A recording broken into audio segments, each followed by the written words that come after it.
წარმოიდგინეთ საათი, რომელიც არასდროს ჩერდება და მილიარდობით წელია მუშაობს.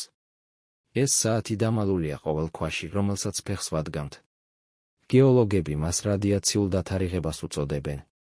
სწორედ ამ მეთოდით გავიგეთ, რომ დედამიწა 4,5 მილიარდი წლისაა. დღეს ჩვენ გავხსნით ატომურ კოდს, რომელიც დროს ზომავს. ყველაფერი ეფუძნება რადიოაქტიურ იზოტოპებს.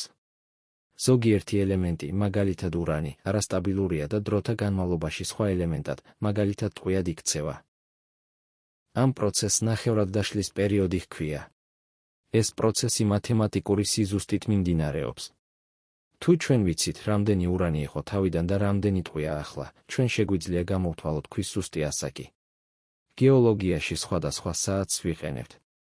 ნახშირბად 14 გამოიყენება ახალგაზრდა ორგანული ნაშთებისთვის.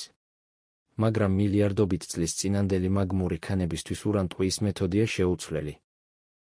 სწორედ ცირკონის კრისტალებში ჩაკეტილი იზოტოპები გვიყვებიან დედამიწის უძველეს ამბებს.